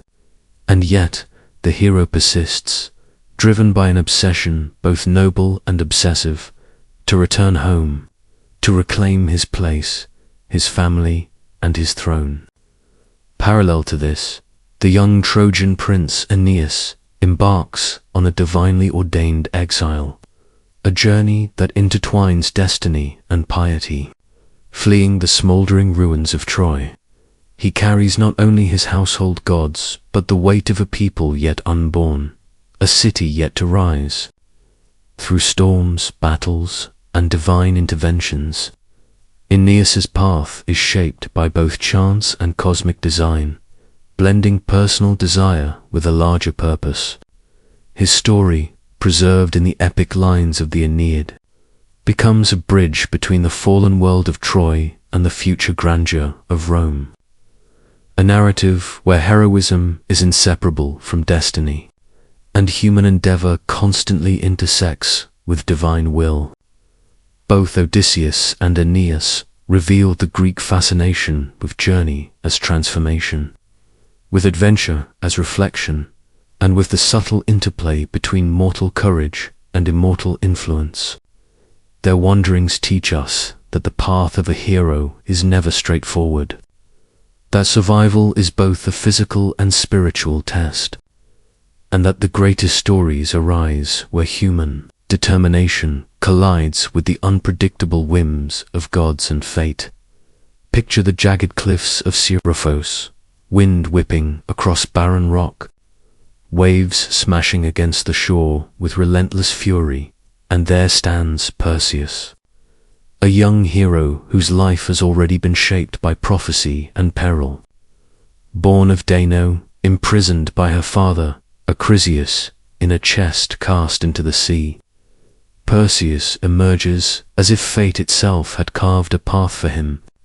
His story begins with an impossible task, the slaying of Medusa, the Gorgon whose gaze turns any living being to stone.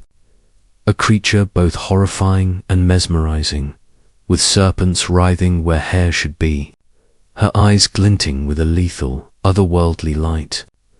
Some scholars suggest Medusa's tale reflects ancient fears of female power, a monstrous inversion of life itself, yet there is also a strange sympathy in her cursed existence, a reminder that monsters are often born from the cruelty of gods or men. Armed with gifts from Athena and Hermes, a mirrored shield, a magical sword, winged sandals, and an invisibility helm, Perseus embarks on a journey that is as much about cunning and observation as it is about bravery.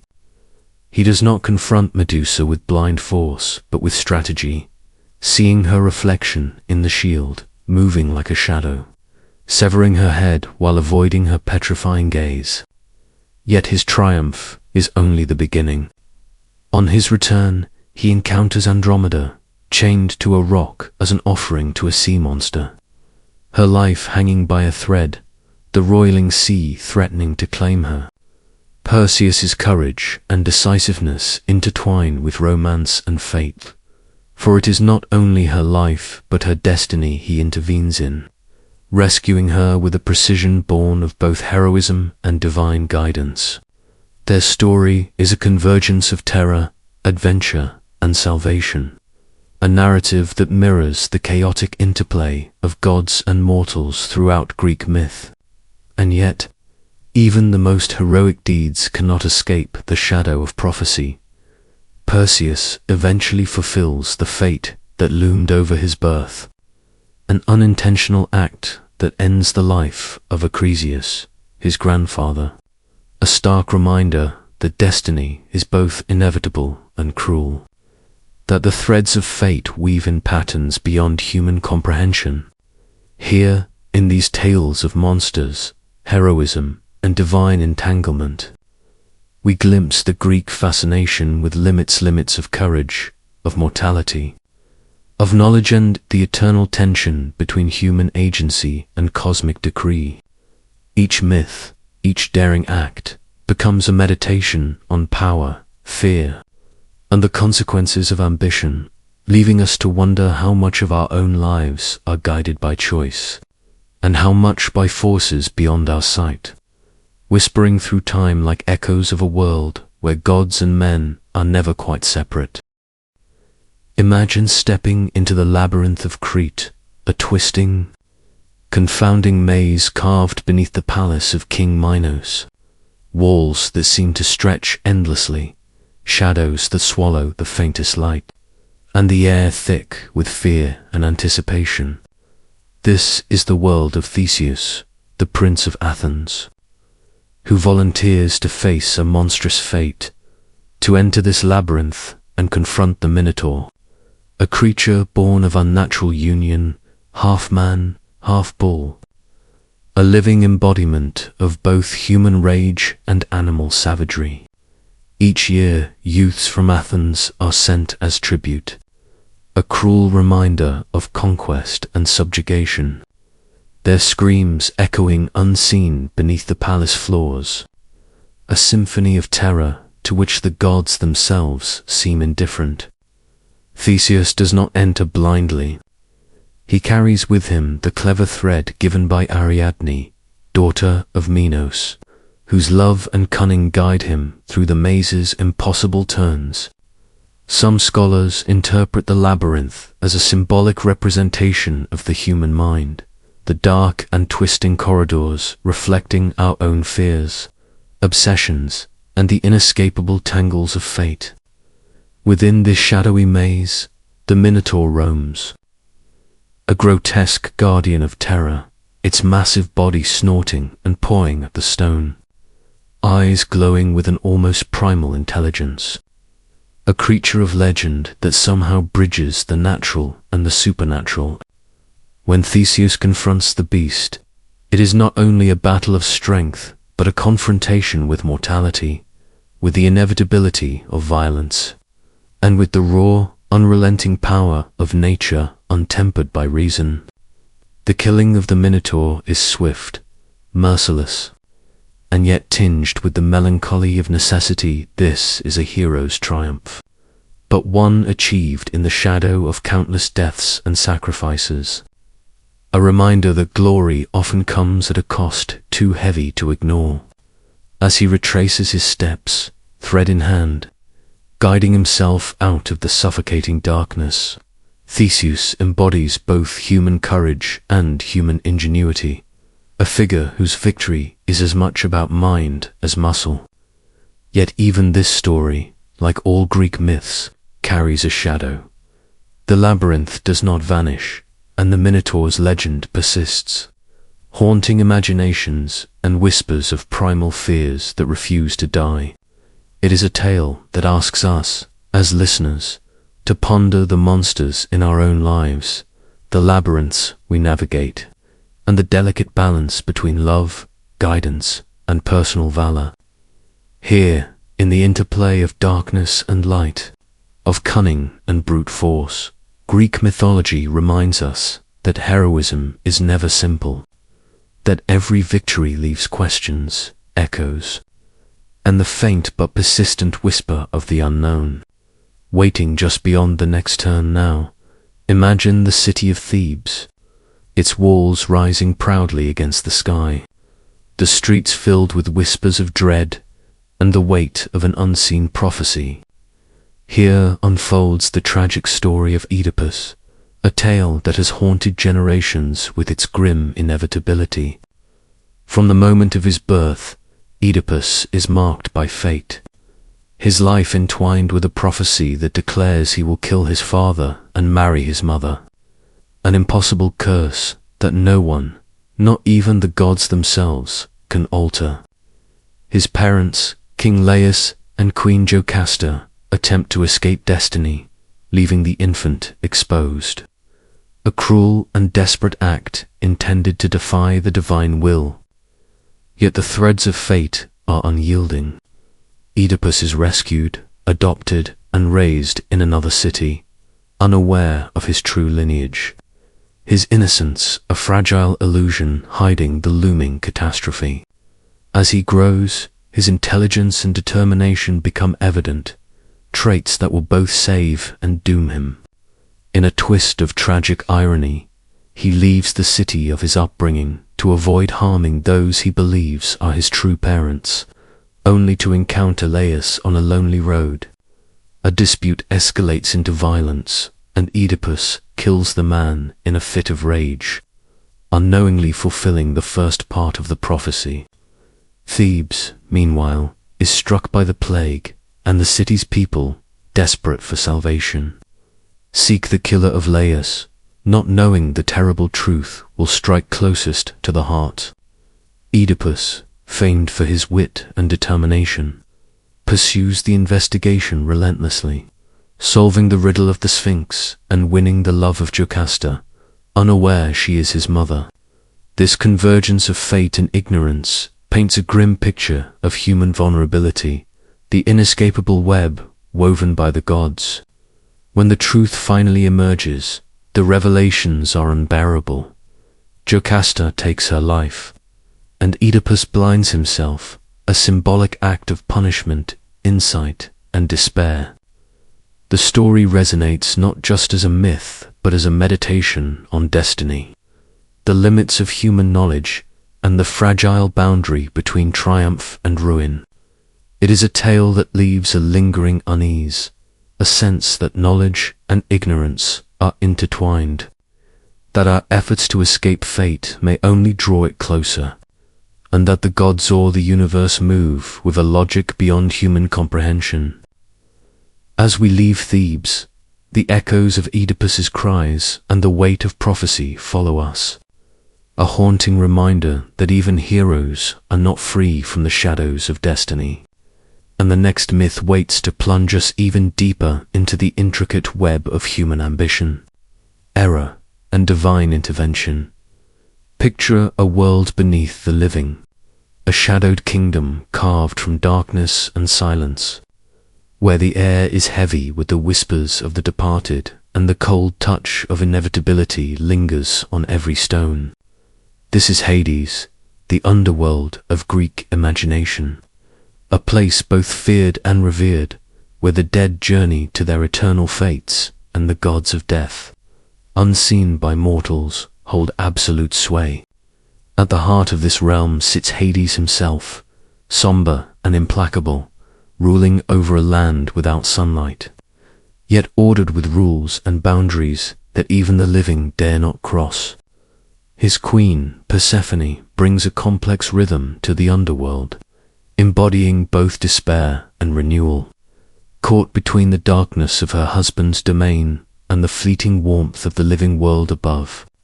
Their story is not merely one of abduction or sorrow, is a tale that explains the very cycle of the seasons, binding the mortal and divine in an uneasy accord. Mortals who die here are not simply forgotten. They are sorted and sent to their respective fates, the blissful fields of Elysium for the heroic and virtuous, the shadowy asphodel for the ordinary, and the tormented depths of Tartarus for the wicked or defiant. The ancient poets and philosophers pondered the meaning of this afterlife, seeking moral and natural lessons hidden in its chilling architecture. Some, like Plato, used the underworld as a canvas for ideas about the soul's journey and ultimate judgment, while others, including Orphic traditions, filled it with enigmatic rites and secret knowledge, offering glimpses of immortality through ritual and understanding. And yet, for all its order, the underworld remains profoundly alien, a place where time moves differently, where whispers of longing and regret echo endlessly, and where even the bravest of heroes are humbled by its implacable laws. Stories like that of Orpheus and Eurydice, who dared to descend into this domain in desperate hope, underscore the peril and futility of challenging its natural order, highlighting the fine line between courage and hubris. As we navigate these shadowed paths, hearing the distant lamentations and imagining the flickering torches illuminating cavernous halls, we are reminded that the Greeks did not conceive of death as mere cessation, but as a complex journey, a continuation of the moral and cosmic order. The underworld is a mirror of life itself, ordered, mysterious, and inescapable, yet filled with echoes of hope, terror, and the eternal struggle between light and dark. And as we ascend back from these shadowed depths, the mysteries of life, death, and what lies beyond cling to our minds, leaving us to wonder how the mortal and divine intertwine, and what fates still await the heroes and gods of the next tale. Sit back and imagine a man whose very name would echo through eternity, a figure larger than life, yet painfully human, Heracles, known to the Romans as Hercules. Born of the mortal Alcmena and the god Zeus, his life is a collision of divinity and mortality, a constant struggle against fate, jealousy, and his own fiery impulses. Even from his earliest moments, Heracles was marked by the wrath of Hera, Zeus's vengeful wife, who sought to destroy him before he could fulfill his destiny. Legends tell of the infant Heracles strangling 2 serpents sent to kill him in his crib, a demonstration not only of his extraordinary strength, but also of the intertwined danger and promise of his godly blood. As he grew, his life became a series of feats that tested both body and spirit, culminating in the famous 12 labors, a set of impossible tasks imposed by King Eurystheus. Each labor carried not only physical challenge, but profound symbolic weight. The slaying of the Nemean lion, whose impenetrable hide reflected the invulnerability of fear itself. The capture of the Erymanthian boar, a force of untamed chaos. The cleansing of the Augean stables, a grotesque yet moralistic trial of endurance, ingenuity, and patience. Scholars suggest that these labors, often retold in varying detail across centuries, serve as more than heroic exploits. They are allegories for human struggle, the constant confrontation with suffering, mortality, and moral responsibility. Heracles' story is peppered with moments of tragedy and error as well. From the unintentional killing of his wife and children in a fit of divinely induced madness to his ultimate apotheosis, where mortality is transcended and he joins the gods on Olympus. In these tales, we see the paradox of Heracles, a figure whose strength is godlike, yet whose suffering is profoundly human. Poets and mythographers debated whether his heroism lay in brute force or in resilience, in his ability to endure sorrow and injustice while continuing to act, to strive, to confront the chaos that surrounds him. As we trace his path through forests, mountains, and mythical landscapes, we hear the clash of beasts, the roar of rivers, and the whisper of the divine, all reminding us that in Greek mythology, heroism is never simple. Never clean. It is a dance between the mortal and the eternal, the tangible and the symbolic. And just as Heracles faces challenges both earthly and cosmic, we are left to wonder how much of his legend reflects the human condition itself, the pursuit of glory, the burden of fate, and the inevitable brush with suffering that defines our existence. In the next section, we will delve into the tragic tale of Perseus, a hero whose cunning, courage, and encounter with the monstrous Medusa reveal the darker, more cunning side of Greek heroism. Now, let us turn to Perseus, a hero whose life is entwined with prophecy, cunning, and the monstrous gaze of Medusa. Born to Dano, daughter of King Acrisius, Perseus's very existence was the fulfillment of a prophecy that would see Acrisius killed by his grandson, a fate he desperately tried to avoid by imprisoning Dano in a bronze chamber. Yet, fate, as Greek myths often insist, cannot be outrun. Zeus, ever the cunning god, visited Dano in the form of golden light, and from this impossible union Perseus was born, a child already marked by the weight of destiny. As he grew, the treacheries of kings and gods alike forced him onto a perilous journey. King Polydex, desiring Dano, sent Perseus on a seemingly impossible mission to bring back the head of Medusa, the only mortal Gorgon whose gaze could turn a man to stone. Imagine the terror of that confrontation, the serpents writhing on her head, the cold, unblinking eyes, a gaze that could freeze life itself. Scholars argue that Medusa embodies not only monstrous terror, but also the hidden power of female rage, a force that Perseus must navigate with both courage and intellect. With divine assistance, Hermes' winged sandals, Hades' helmet of invisibility, and Athena's reflective shield, Perseus confronts Medusa, relying on cunning rather than sheer force. By viewing her reflection in the polished shield, he avoids her petrifying gaze, decapitating the monster with a precision that speaks to strategy over strength. But the story does not end there. Perseus's return journey is equally filled with encounters of danger, from rescuing Andromeda from a sea monster to facing the consequences of fate that loom over his grandfather, Acrisius. Each episode is infused with tension, divine intervention, and the intricate weaving of chance and choice. Some researchers suggest that Perseus' tale reflects the Greek fascination with intelligence and bravery as equal to, if not greater than, raw power.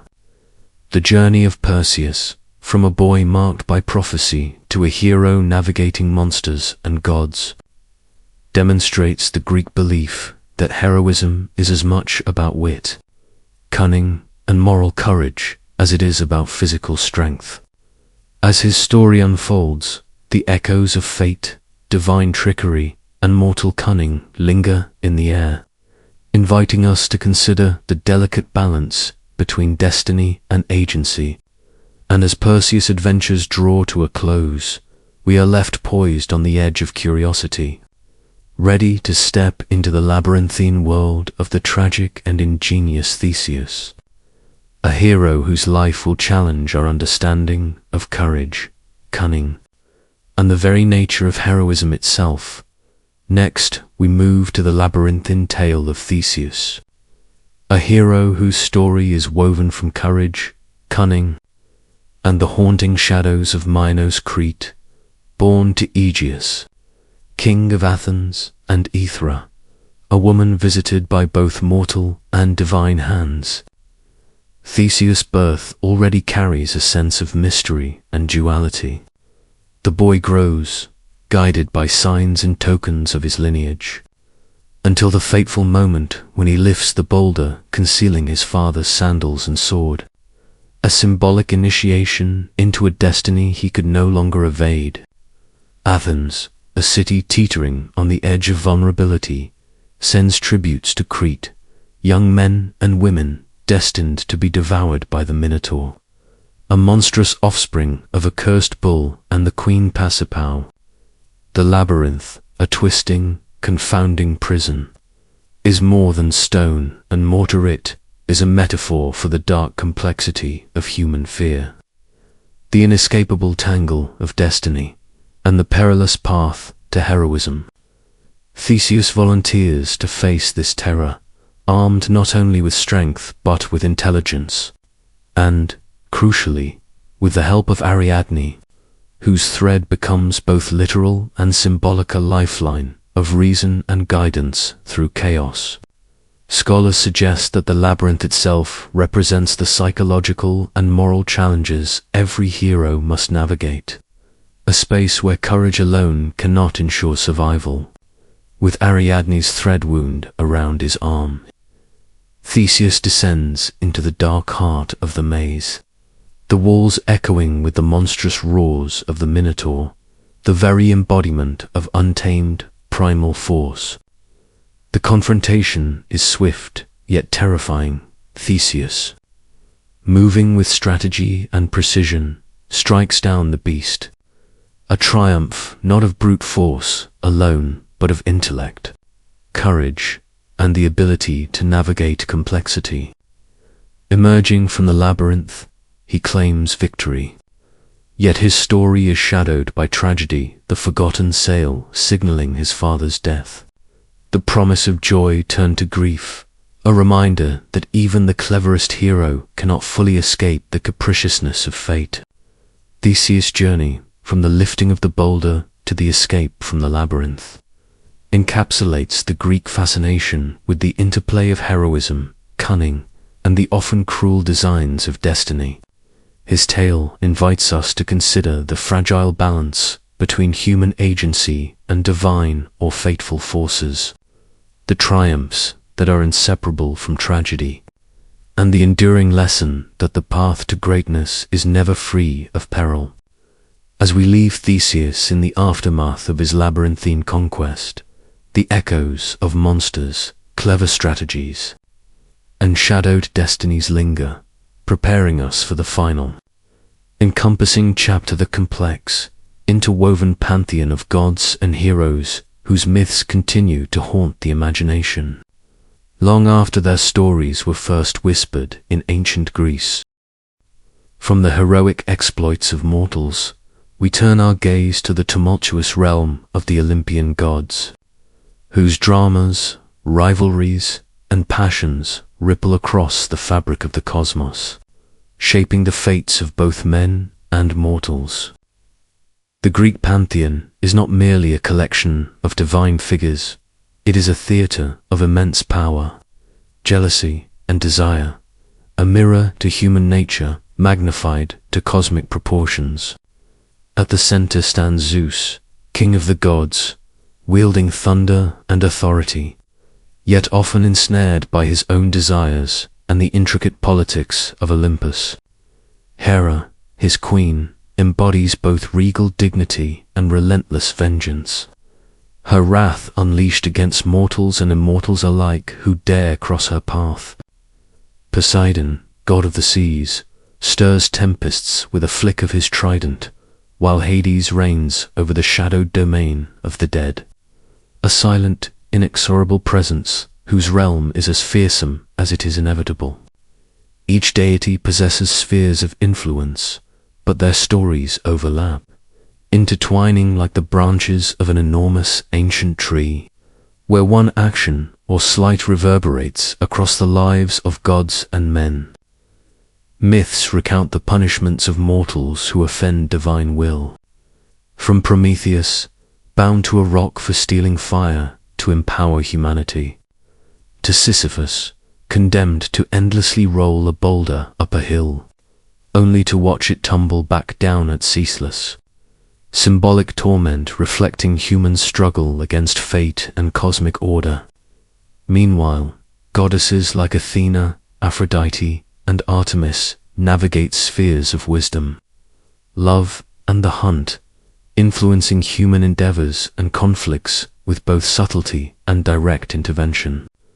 Some researchers suggest these stories are not mere fanciful entertainment but encoded lessons on morality, power, and the fragile equilibrium between hubris and piety, teaching listeners about the consequences of overreach and the inexorable forces beyond human control.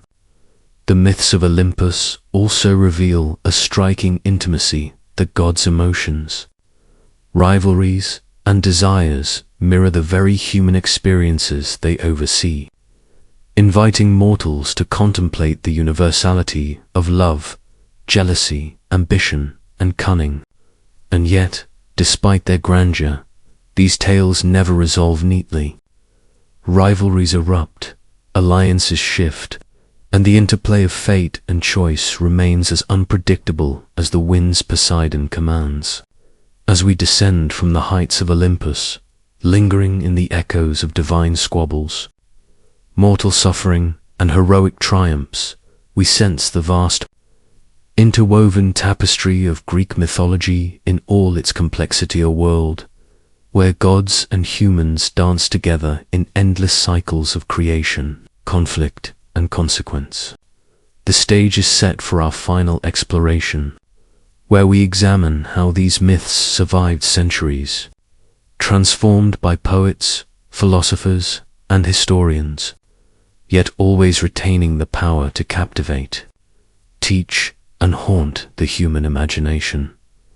And so, we arrive at the final chapter of our journey through Greek mythology, a world that has endured not only in the whispers of ancient poets, but in the very heartbeat of Western culture. From the oral tales told around flickering hearths to the grand epics of Homer and Hesiod, these myths have been recorded, reshaped, and transmitted across millennia, finding new life in literature, art, and philosophy. Some scholars suggest that what we now call Greek mythology is a palimpsest, layered with the voices of countless generations, each adding nuance, interpretation, or even contradiction. During the Hellenistic period, myths were rationalized and allegorized, with thinkers like Euhemarus and the Stoics seeking historical or philosophical explanations for divine narratives. Heroes became exemplars of virtue or folly. Gods were interpreted as forces of nature or symbols of moral truths. And the sprawling, chaotic stories of old were given a contemplative framework. Yet, even in rationalized form, the myths never lost their capacity to stir awe, fear, or wonder. As the Roman Empire absorbed Greek culture, the syncretism of deities and the merging of traditions created new layers of meaning, blending Greek gods with Roman, Asiatic, and Near Eastern figures, forming complex, living mythologies that could adapt to the needs of empires and individuals alike. The Renaissance reignited fascination with classical myths, inspiring artists, poets, and thinkers to reimagine the tales for new audiences, breathing vivid color, emotion, and imagination into Venus, Apollo, and Hercules, while embedding them within the context of human experience and philosophical inquiry. Even today, Greek myths resonate in literature, film, psychology, and popular culture, their archetypes shaping narratives of heroism, love, betrayal, and transformation. Psychoanalytic and structuralist scholars, from Freud and Jung to Levi-Strauss and Campbell, have found in these stories reflections of the human psyche, universal patterns of behavior, and the eternal struggle to understand life, death, and destiny. Whether viewed as historical echoes, moral allegories, psychological maps, or timeless entertainment, Greek mythology remains a mirror, reflecting our deepest fears, highest ambitions, and enduring curiosity about the world and ourselves. The gods, heroes, and monsters, though born of imagination, continue to live in the human mind, reminding us that myths are never static, they evolve, endure, and challenge us to look beyond the surface of reality, to ask what is possible, what is inevitable, and what lies hidden just beyond our understanding. And as we close this long journey through the labyrinth of gods and mortals, epic battles and intimate dramas, we are left with the enduring mystery. Why do these ancient stories, born in a distant time and place, still whisper to us today, as if Olympus itself has never fallen, and the myths are still waiting to be heard.